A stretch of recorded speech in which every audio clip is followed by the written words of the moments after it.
Ги следите вестите на Канал 8. Добро дојдовте. До Општинската изборна комисија во Кочани пристигнале 87 нови барања од болни и немоќни лица. Ќе се одлучува за нивно прифаќање.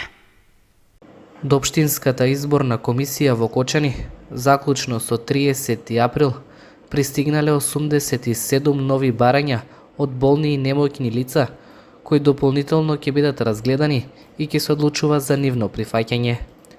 Во вторник на 7 мај, на парламентарните избори и на вториот круг од председателските, ќе гласаат граѓаните кои се болни и изнемоштени, лицата со попреченост, како и лица кои се во затвор. Во општина Кочани право на глас имаат 32.416 избирачи. Во првиот круг се одобрени 170 болни и немоќни лица, кои што своето право на глас ќе го остварат и за председателски и за парламентарни избори. Дополнително, до 34 до 24 часот се пријавени 87 болни и немоќни лица, кои што се уште не се разгледани, ќе бидат разгледани во текот на денот. Истите ќе имаат право да остварат право на глас само за парламентарните избори. На изборите в среда, лицата со право на глас ќе имаат право да одлучат дали ќе гласаат за председателски избори или парламентарни, со тоа што можат само еднаш да остварат глас на избирачкото место. Во врска со гласањето, кое ќе се одвива во среда, избирачките одбори ќе ги прашуваат гласачите дали ќе гласаат за председател или за парламентарни избори. И ако некој каже дека нема да гласа, например, за председател, ќе нема право повторно да се врати и да гласа. Граѓаните со право на глас, избирачкото право може да го остварат на соодветното гласачко место, што ќе биде отворено во периодот од 7 до 19 часот. Во општина Кочани има вкупно 63 избирачки места, од кои 4 се помалку од 10 гласачи, поради што тие ќе гласаат на други избирачки места. Училиштата во кои ќе има избирачки места во вторник ќе работат со скратени часови, а ќе бидат заклучени само просториите каде е сместен избирачкиот материјал. 8 мај, кога ќе се гласа за пратеници во собранието и втор круг за председател, ќе биде неработен ден за сите граѓани. Членовите на Советот на општина Зрновци едногласно дадоа подршка за физибилити студијата за јавно-приватно партнерство за јавното осветлување. Советот на општина Зрновци ја прифати физибилити студијата за воспоставување јавно-приватно партнерство за реконструкција, одржување и развој на јавното осветлување во трите населени места во општината. Целта на студијата беше да се направи анализа за економската исплатливост, како и за техничките и финансиски можности за реализација на проект што ќе унапреди состојбата со осветлувањето на јавните површини. Според резултатите од студијата, Зрновци е меѓу општините кои прибираат најмала комунална такса за улично осветлување, а бројот на светлечките места во изминатите 2 години е зголемен за уште 150, со што сега има вкупно 650 позиции со светилки во трите населени места.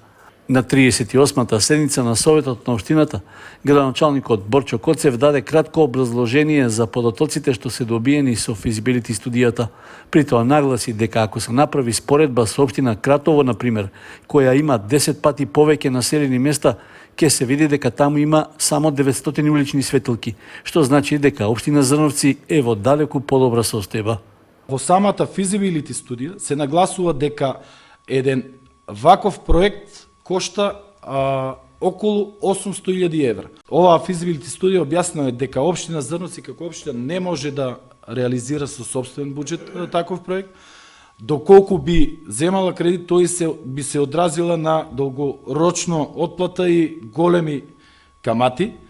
Самата физибилити студија предвидува јавно-приватно партнерство, кое што јавно-приватно партнерство со склучување на општина Зрновци, општина Зрновци 25 години да нема никакви трошоци за замена на потрошен материјал, за инсталација од страна на општината и за плаќање на електричната енергија. Значи, целата таа процедура околу финансиски расходи или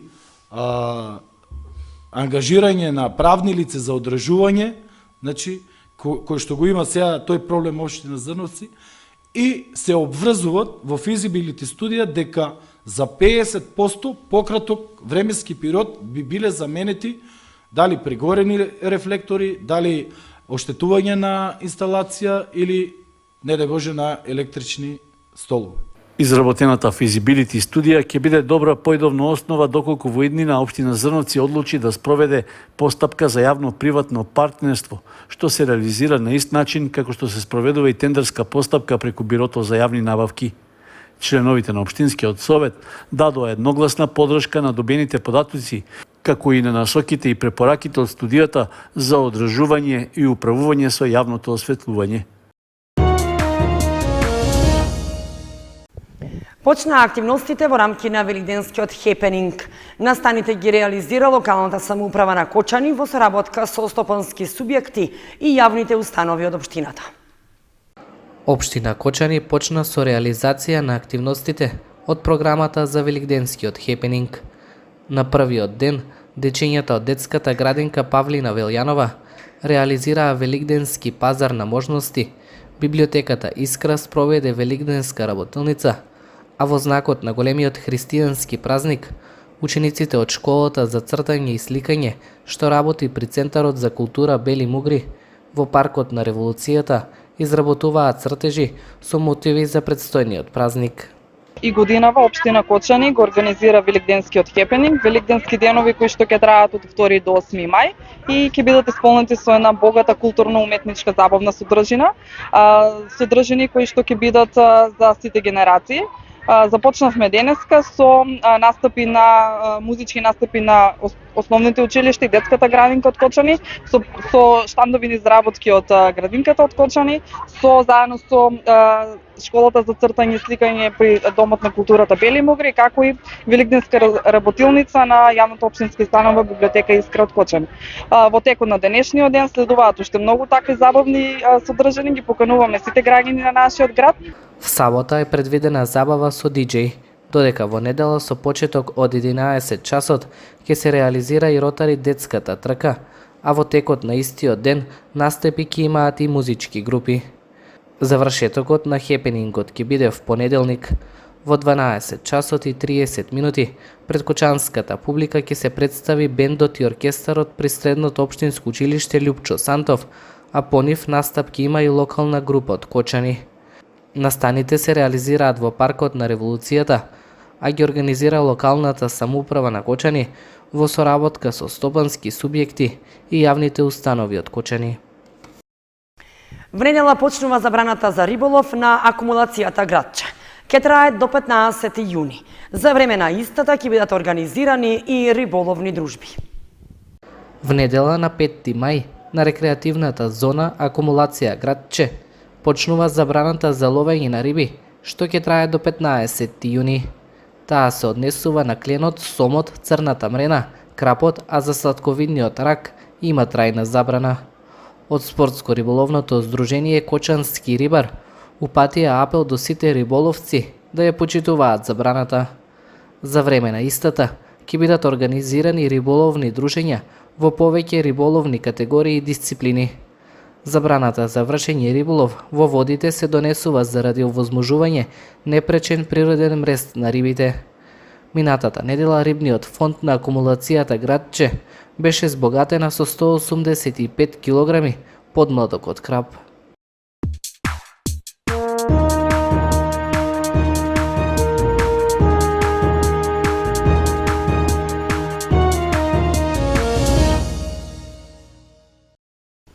Во првенството на втората фудбалска лига се одигра 27-то коло. Осогово на гостувањето во Неготино претрпе пораз од 3:0 од екипата на Вардар. Фудбалските второлигаши во вторникот го одиграа 27-то коло, после кое состојбата на дното останува многу понеизвестна отколку на врвот на табелата. Осогово гостуваше во Неготино на надпревар против тимот на Вардар и доживеа нов убедлив пораз од 3:0. Слабата и неангажирана игра на гостите од Кочани од една и бројните напади на домашните фудбалери од друга страна беа вистинска одлика на надпреварот, што за жолто-сините ќе значи продолжување на неизвестноста за одржување на второлигашкиот статус. Домашните го отворија резултатот во 20-та минута со погодокот на Хасан, а во второто полувреме во листата на стрелците се запишаа Неделков и Ќазимов.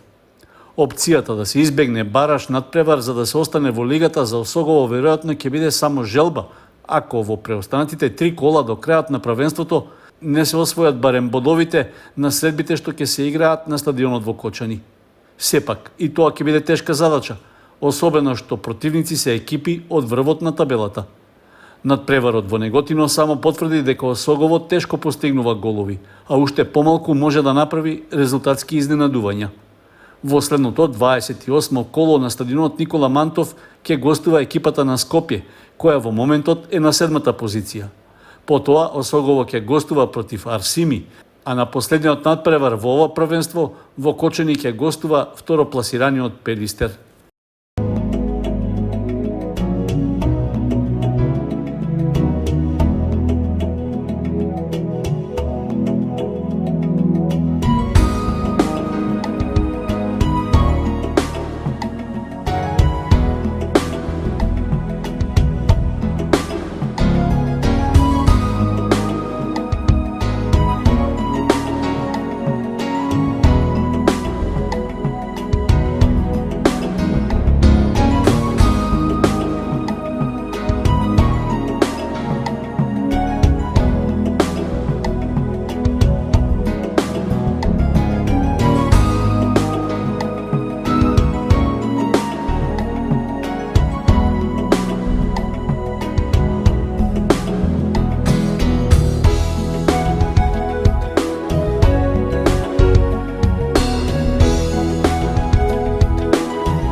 Почитувани, тоа беше се што ја подготвивме за ова издание на вестите на Канал 8. Следете ни на нашата веб страница kanal8.mk. Ви посекуваме пријатни празници. Довидување.